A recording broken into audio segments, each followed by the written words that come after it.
Hon.Andrew Holness for his first sit-down since the start of the year, exclusively here on Sunrise. Prime Minister, or should we say Dr. the Honorable? Yes. Andrew Holness, welcome. Good morning. Welcome. Good morning. How you doing? Well, Yanni, good to see you. Good to see you. Dennis, How you doing? good to see you. Nice, It's nice. a pleasure. Good to see the studio. Yes. It's Good looking, amazing. right? Indeed. Can I tell you, right? I haven't been inside your studio for more than a decade. Okay. It's been a long time. Well, Well, it's good to now it's a have good you. time. And it's a great time to be here with this new effervescent set of hosts that CVM has brought on, which I hear is doing an amazing job Well, of bringing back viewership to morning television. the right person is in your ear then. You've heard right. You've heard right. You know, I must say, the first thing I have to tell you, PM, is I noticed that you're both donning blue. And I know I might be the odd person out here as the non-St. Catherine High person, but if you notice, Sissy, for the sake of the uniform, what do you think? Not true? Excellent. Yours it's a lovely. nice shade of I blue. want it to fit in, you know? It's a nice shade of Thank blue. you. Blue is a lovely color. I have many blue suits.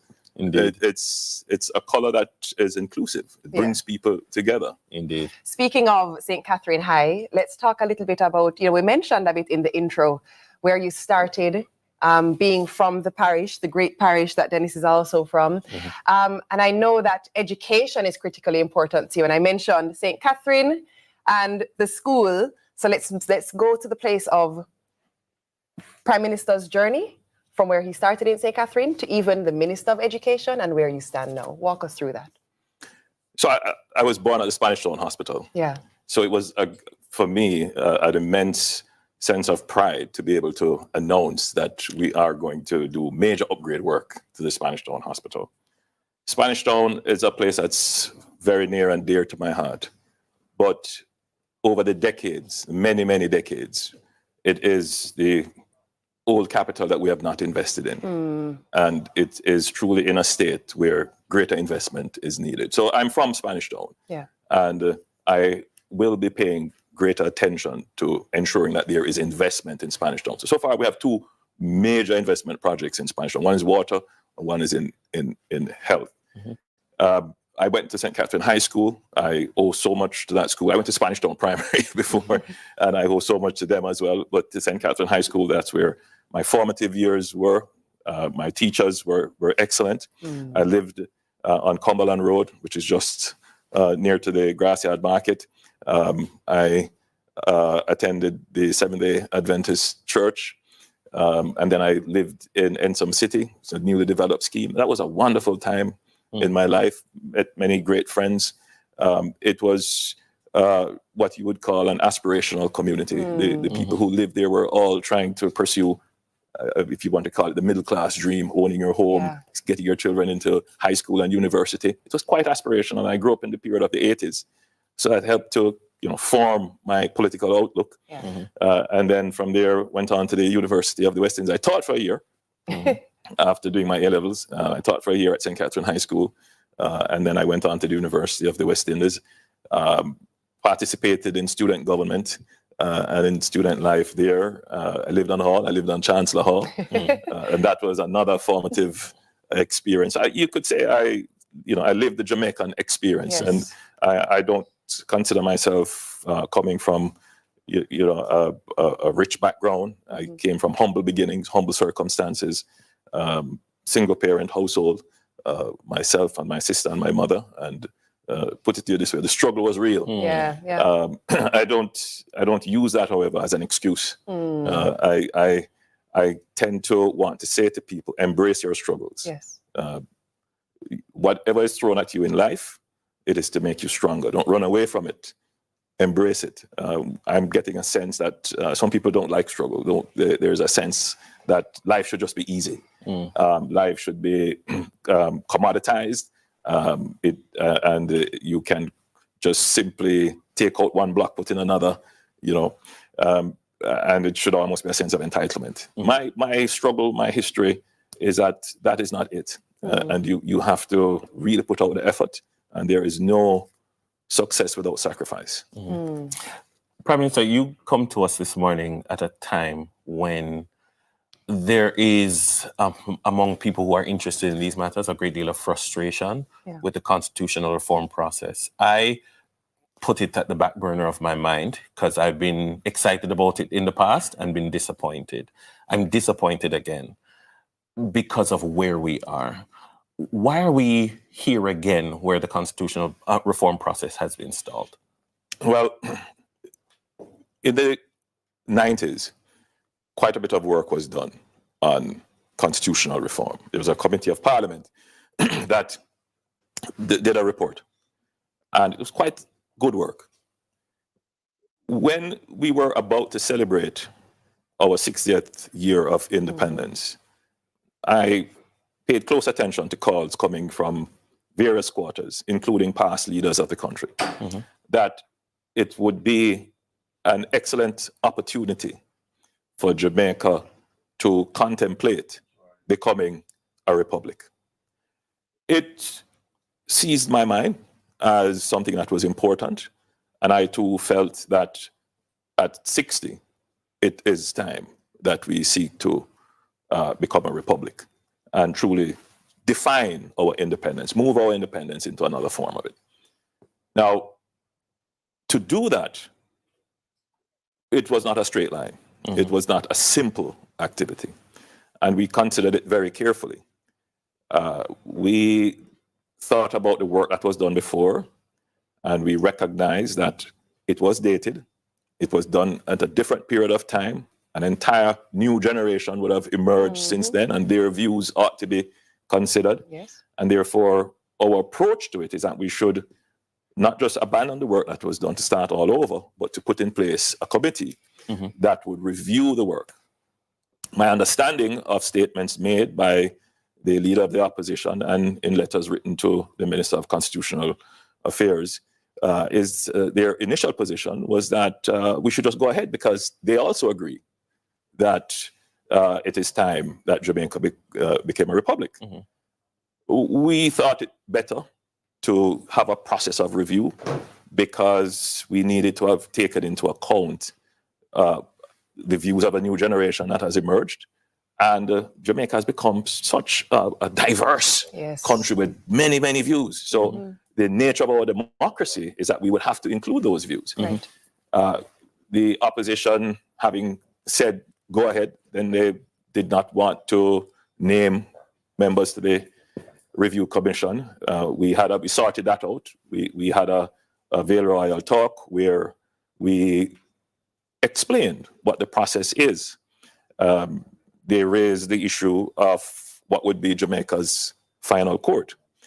And we said, look, the process that we're putting in place is a multi-phased process that will deal with all the issues of our constitution. The first phase of it is that we deal with the one in which we have agreement. So in other words, the frustration that you're feeling could be avoided, like many people in your generation, my generation would feel, if we were making positive steps. So step by step, we could achieve the notion of full and complete independence. After that Vale Royal talk, and after we explained that there is a multi-phased approach, the opposition agreed, and we proceeded. When we proceeded on good faith, that we would be able to do what we agreed on now, and then we move on to the other matter of the CCJ. And our position on the CCJ has been very clear. I established that position in 2015, thereabout, when I explained that from our political perspective, from our party, we believe that if there's going to be any change in our final court, that this is a fundamental change to the architecture of the country, the governance and political architecture of the country. And therefore, this is a matter that should at least benefit from an indicative referendum. And it is one of the matters that we had spoken about as part of a kind of grand referendum, so that people could have a say, because what we have been picking up from our soundings and our research, and even during the period of consultation for the CRC, the Constitutional Reform Committee's work, that it is not a position where it is settled. It is not a settled position nationally. Except that people know what the People's National Party position is, for instance. People know what the leader of the opposition's position is on what our final appellate court should be. But I'm not certain that people know what the Labour position is or what the Andrew Holness position is. Right. So clarify that. So I'm glad you have raised that, because we have said it on many occasions. Our position is that a final court should be a Jamaican final court. However, whatever ends up being the final court should go through this process of an indicative referendum. The people should have a say on it. That's number one for us. People should have a say. And secondly, if we are having a final court to be repatriated, it shouldn't go to Port of Spain. It should come to Kingston. That has been our position. Now, on the matter of the final court, because we are saying to the people of Jamaica, we also want to hear your view on it. It may very well turn out that the view of the public is that it should be the CCJ. Right. So what we don't want to do is to go to the situation in prescribing to the people of Jamaica. So you have a position, but it's not a hardline position. No, our position is, first and foremost, let the people decide it. Right? What we would like to see is this, but really the people should decide it. What the PNP is saying is, don't ask the people anything. Just go to the CCJ. Now, let's be fair. There are many people in Jamaica who have not expressed their view on the CCJ. Correct. And are very silent about it, because there is a view that is carried by persons who are authoritative in the society. But quietly, there are those who are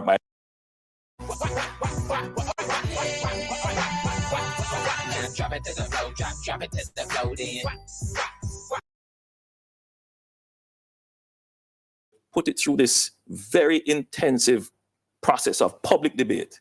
So too should that go to that intensive process of public debate. These are fundamental things. It's, as the leader of the opposition said, and therefore it can't be that because one political party has a particular view on it, then that is what we must do. It is unreasonable. Absolutely unreasonable. All right, we're going to put a pause right there, because on the other side of the break, the conversation with the Prime Minister continues. Please stay with us here on Sunrise. We'll be back. Madam Speaker, I thank everyone for their patience, and we do apologize for the break in transmission due to a technical difficulty. And I did want to say, Madam Speaker, no.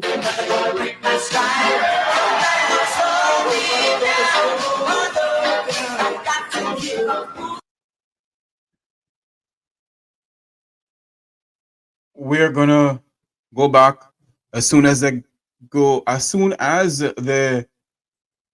feed get back to us from is a simulcast that I'm taking away from CVM, because I wanted to hear what he's saying.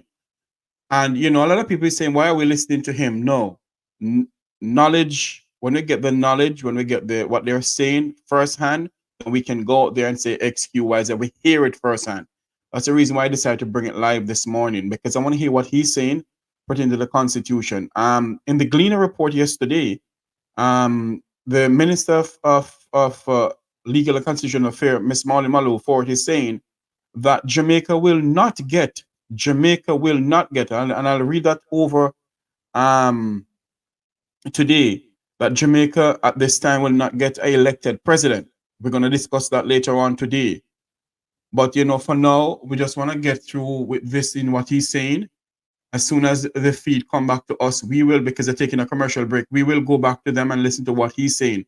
And I'm saying this to everyone on this platform here this morning. Do not take secondhand talk from people. Get it directly from the horse's mouth. That is why I decided this morning, as I said before, to bring this to you live. For all of us, every one of us, to sit and listen and make sense out of nonsense. All of us to sit and listen to what he's saying. We may not like him because of what he may be doing to us. At the end of the day, he's our Prime Minister. And we must listen keenly, pick sense out of nonsense. When the time comes for a referendum, We all must get together and stand up. If this what she's saying, the Gleaner, but at this time Jamaica isn't ready for a elected president, then we have to say, look here, enough of this. Jamaica needs an elected president. The time has come for us to elect our leaders.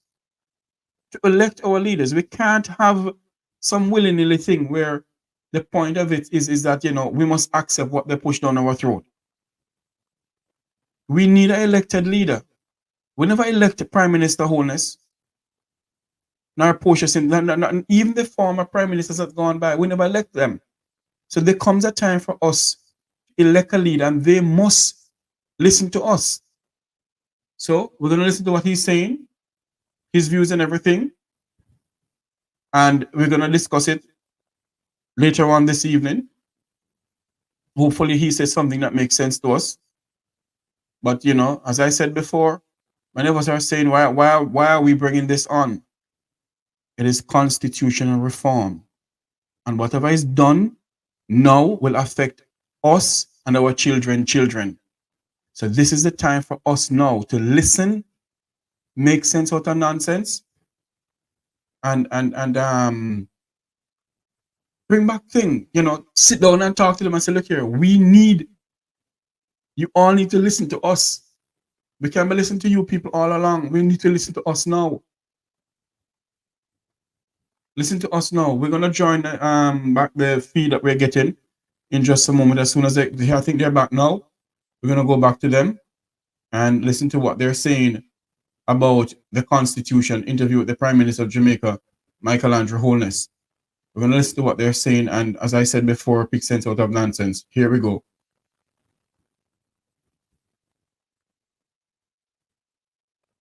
Guest is the Most Honorable Andrew Holness, Prime Minister of Jamaica. Welcome back to the program, Prime Minister. I wanted to ask, just before we wrap up the conversation about the referendum, because it is such a topic of discussion at the moment, what is your position and your view on dual citizenship and holding such and being in the a member of parliament? Let me say this as a kind of precursor to answering you. I've tried not to say too much on the constitutional reform issues because there is a strategy to literally take all my statements and turn them into political fodder. And I didn't want anything that I said to be used as an excuse not to proceed, because we got the sense that people are looking for excuses not to proceed with the constitutional reform. So I deliberately, totally stayed away from it.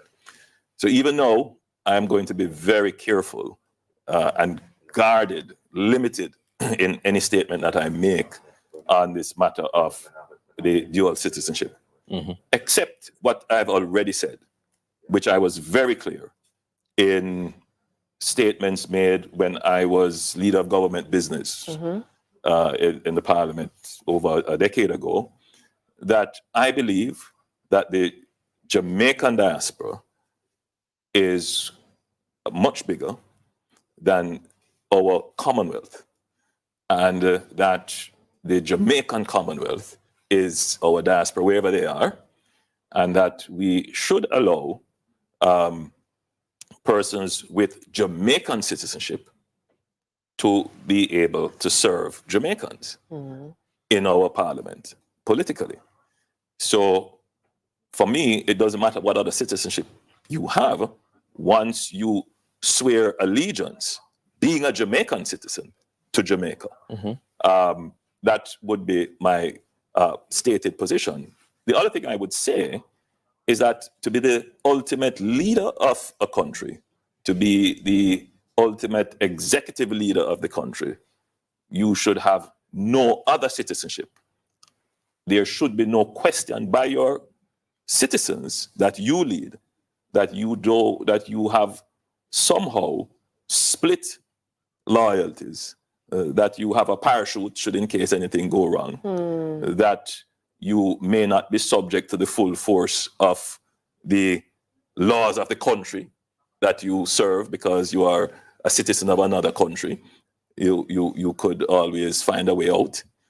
So, and I think that is important. I think in the minds of every Jamaican, the question would be, is the leader of your country fully, wholly and solely committed to your best interest? And there is no other loyalty or interest drawing on the decisions that they make. So I think if you allow that, in other words, if you allow the leader of the country, in whatever position that leader is, to have another loyalty, then every decision that that leader makes will be open for question. So it is an untenable situation. And if you intend to become leader of the country, in whether as prime minister or any top leadership, or leader of the opposition, or to head the parliament or whatever it is, you really should divest yourself of any other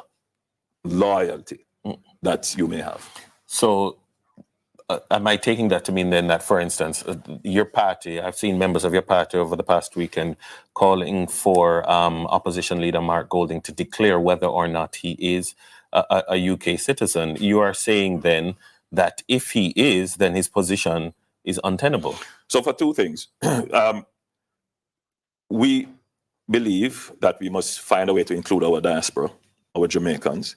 So once you are a Jamaican, you have Jamaican citizenship, we believe you should be entitled to enter our parliament and serve. Right. However, having entered the parliament, if it is that you intend to become the ultimate decision maker, then you must divest yourself of any other loyalty, even if it is not required legally. Because in the minds of the Jamaican people, or any country, they're going to want to know that their ultimate decision maker is only making decisions based upon a single, transparent loyalty and allegiance and to that them. you're in it with us. You can't escape. You are in what we are in. And so more pointedly to my question then, that in relation to your opposition counterpart, that you're saying that his position would be untenable. I think anyone in that position would be untenable. And not just that, I think it would be incurable. In other words, having gone ahead to say, I want to lead the country ultimately, and not having taken that step before, you can't cure it afterwards, because already the question is, then why didn't you do this before? Why did you carry us along and not declare this to us? On the back of you mentioning so it's not just untenable, it's incurable. Mentioning incurable, there are a lot of people who are of the perspective that there is an issue that we are having socially among our youth that feels frightening to behold. We had some really good conversations most recently here on this coach with the NET, and the work is being done to pour into education. We hear about the investments, we hear about the STEAM programs, obviously the expansion of STEM to include the arts. We hear about it all, but for some reason, the LIFT program as well, trend. There's a feeling and a sense as though we have lost the next generation. There's a lot of contention. I hear a lot of whispering that we're gone to the dogs. What is your take on it? How can we change that perspective, and how can we bring everyone with us? There are the few who are doing exceedingly well, but it feels as though we're losing quite a few. What do you say to that? Yanni, I'm very happy for the question. And again, let me give some context. For the last 40 years or so, Jamaica has not been in a position to make the level of investment in infrastructure and human resources that would keep a pace with other countries at our stage and state of development. So Jamaica fell behind. It is not just disinvestment, which you see in the number of potholes and unrepaired roads. It is not just disinvestment in water supply, where there are so many persons now who feel that they are being left out because we haven't provided them with water. Yeah. It is also a disinvestment in our education system in general. And I make the point because there is a mood in the country to want to diminish the value of what this country has achieved in rebuilding the economy. Let's just get it clear. There is no investment unless you're going to borrow, which we did, which got us into more problems, unless you have a solid economy. And what you have in this government is a government that has managed the economy in such a way as to now give us the opportunity to invest. But 40 years of this investment is not going to be corrected overnight or in one term or two terms. But you now have the engine that can carry us on the journey.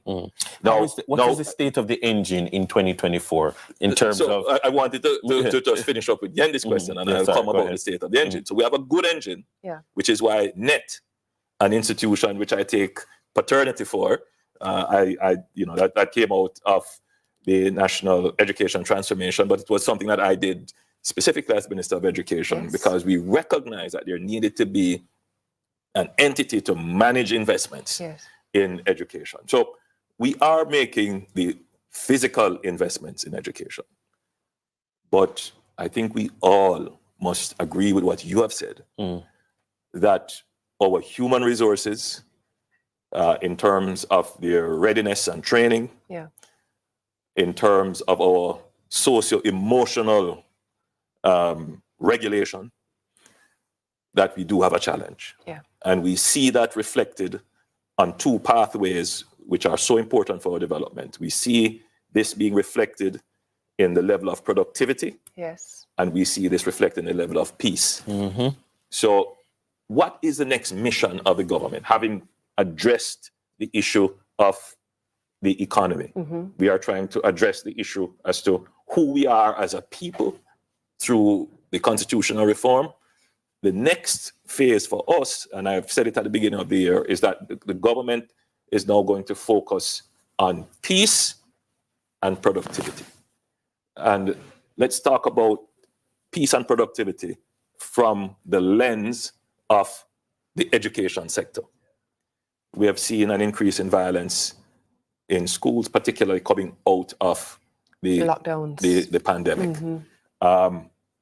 We are seeing an entrenchment of gang-related activities in some of our schools. We're seeing behavior that for the older generations, it is just quite un-Jamaican. Because, we come from a culture of respect.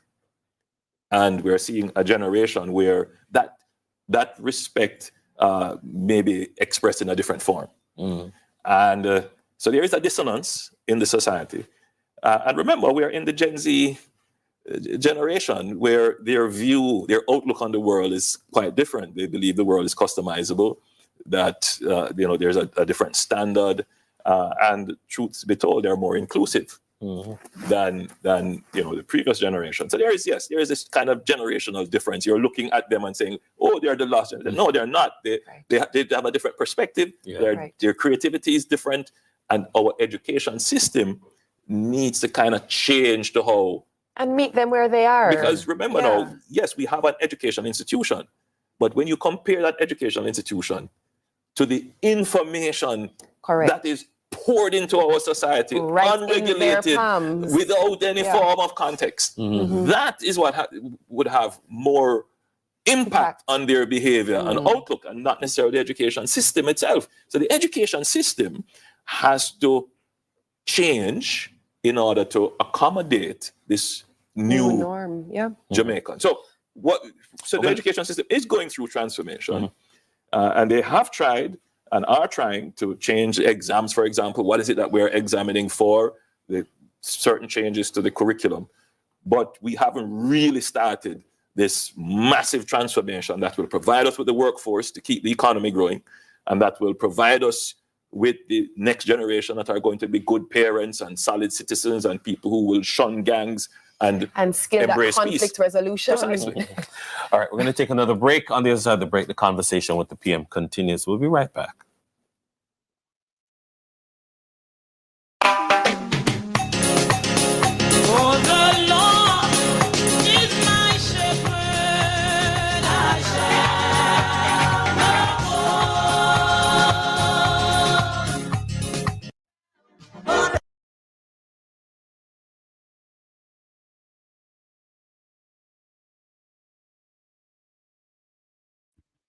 a live feed where the Prime Minister of Jamaica is being interviewed. A lot of people is still asking the question, why am I bringing it? Bringing it for because I need to hear what he's saying firsthand. I don't want to listen to what any other person is saying. I want to listen to what he's saying, that I can pick sense out of nonsense and, go forward from there. Welcome to the Make We Talk program. It's a feedback we're getting from a television station in Jamaica, where the Prime Minister has been interviewed by Dennis Brooks and former Mrs. Jamaica Yandy Phillips. So we are gonna bring that. We have that live as soon as they get off their commercial break. We will go back to the live feed of the interview of the Prime Minister of Jamaica, Hon.Andrew Holness, to hear what he's saying. Constitution reform, the economy, education. Are they going to touch on security? Let's pray and hope they touch on security, because many of us want to hear what he's going to say on security. And also, are they going to touch on the demonstration in the diaspora? We'd love to hear his views on the demonstration in the diaspora, what he's going to say about that. Is he willing to sit down and speak to the Jamaican people? Is he willing to sit down and take questions from the Jamaican people, not only from journalists alone? And I think the time has come for all of us to realize that, hey, we need a leader where can sit down and talk to us, take questions, and we need to look deeper in this constitution reform. Let's go back to that. We need to look deeper in this constitution reform. We need to get the Gleaner, yesterday's Gleaner, and read what the Minister of Constitution and Legal Affairs says about electing a president and a ceremonial president. Because obviously it seems as if the both political party want to give us a ceremonial president. The Jamaican people don't want that. What we need is a president we can elect, a Senate that we can elect. A lot of people have been asking, how is it that Siaga was born in Boston, Massachusetts, and become Prime Minister of Jamaica? But I get to understand he renounced his U.S. citizenship before he entered the political arena in Jamaica. That's what I get to understand. I'm yet to be corrected on that. And the question must be asked also, but let's go back to Sunrise. Hold on for me. I'm going to ask a question. Let's go back to this. No, I think they're back up.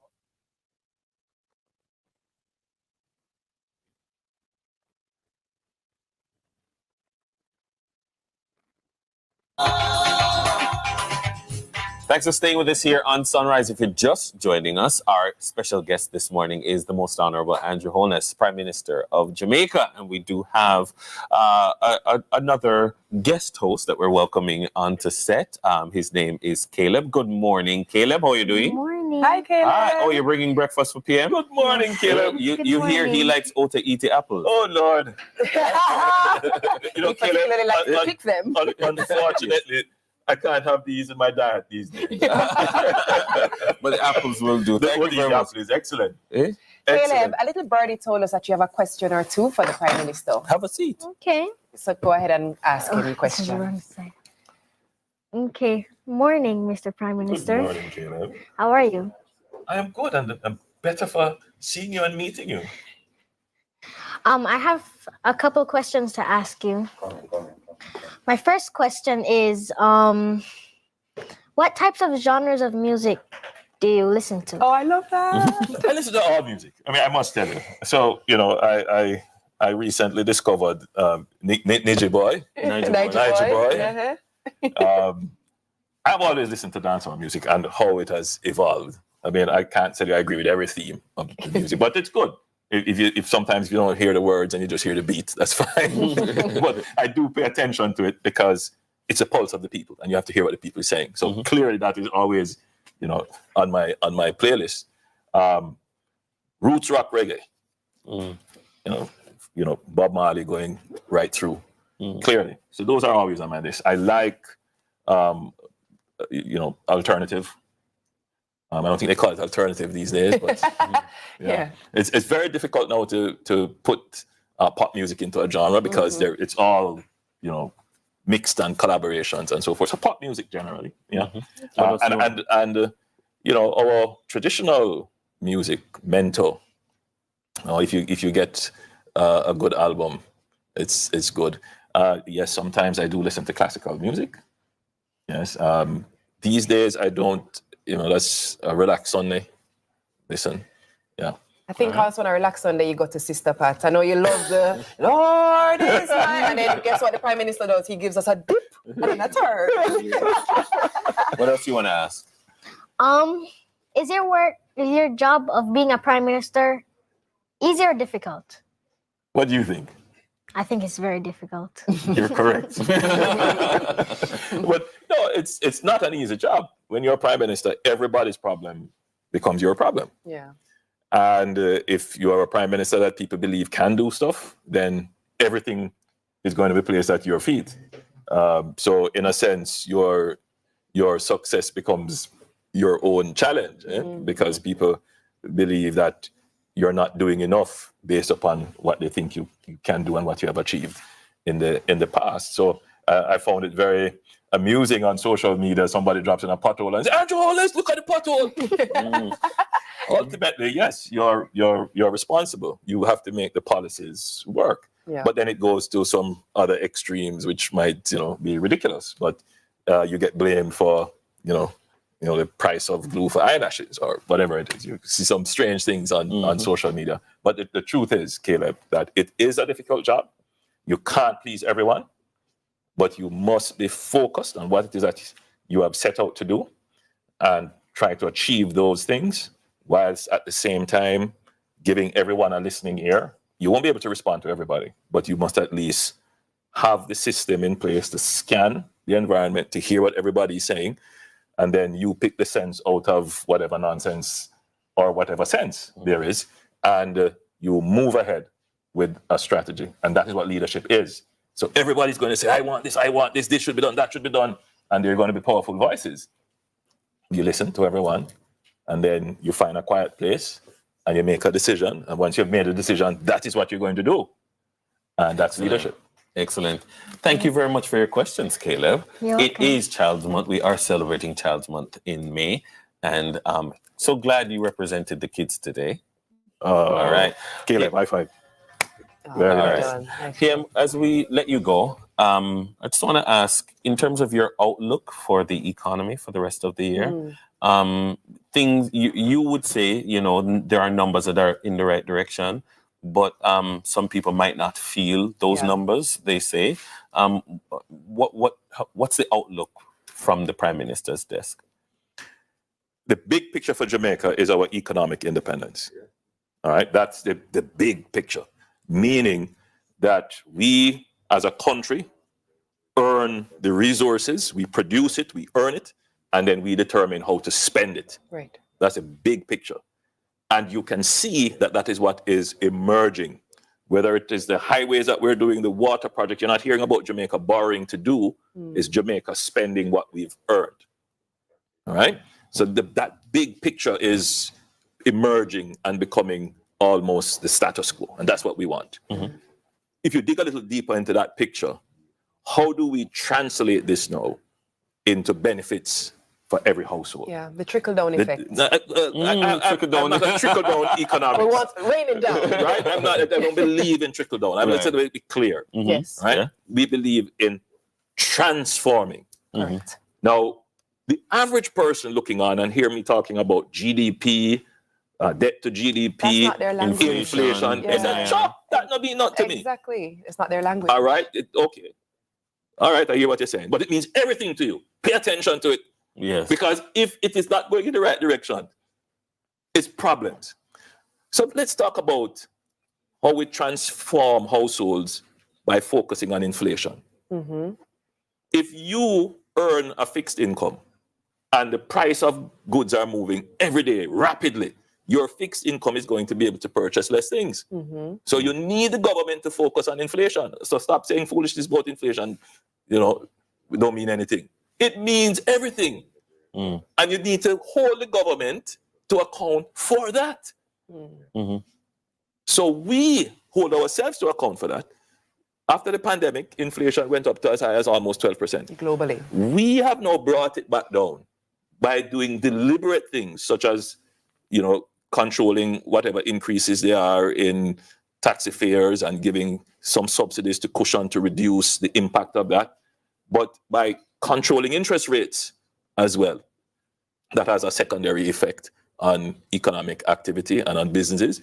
But the critical thing here is to make sure that the price of goods, the cereal and the other things that we have on that, is not moving so fast that it erodes your purchasing power for an already low wage. So we're managing inflation. We have been good stewards on that. Secondly, in terms of the management of the dollar, let's face it, you have never seen this level of stability in the dollar. You know, the thing is, you know, 156 for a while. No, but the thing is, when it's a problem, you know, everybody quarrel. And when it is stable, nobody remembers. Move on to the next thing. But let it become a problem again.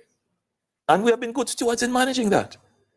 We have been good stewards in trying to deal with all the issues of the country without running with it. All right. And I say this, that is how you give benefit to the people. So we have increased wage levels in the country more than any other government has in the history of Jamaica.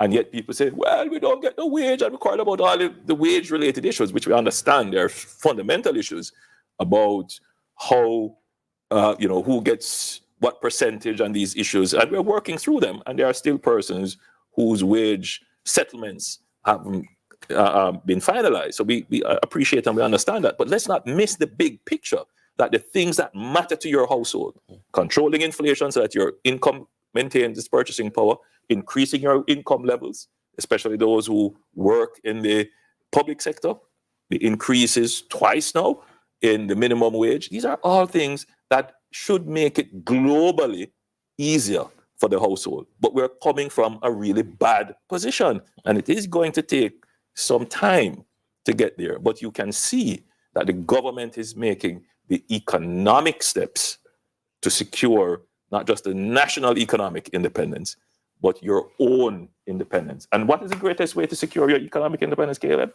Is to get you a job so that you can earn an income. That is the start. So don't matter how low the wage is. Employment leads to income. Income leads to investment. Investments leads to greater employment, which leads to greater income. And we are getting Jamaicans into that virtuous cycle where your household can be transformed. All right. That is it. Gonna have to leave it I there. wish we had more time. Thank you very much. Our special guest this morning has been the Most Honorable Andrew Holness. Coming up after the break, we have a special performance for Prime Minister by Caleb. You don't want to miss it. Star of the show. He sure is.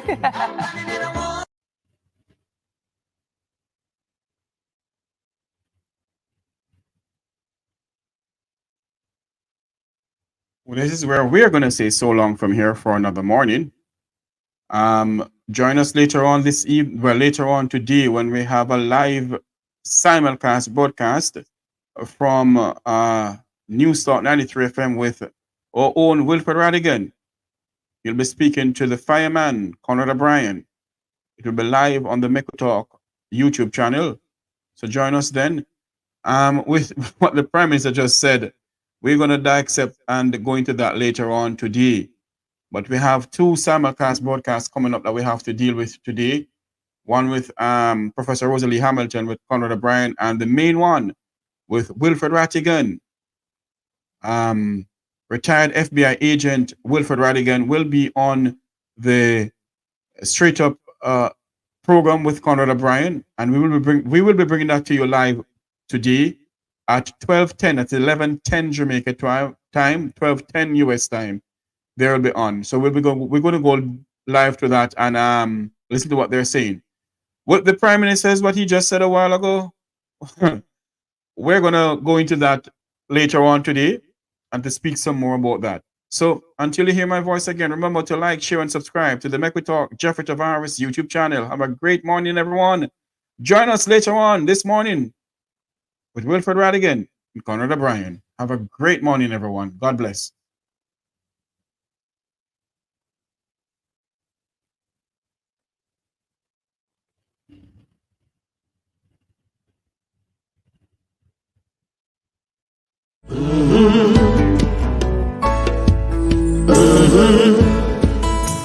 When the game gets rough and this life just seems so tough, make we talk, my people, make we talk.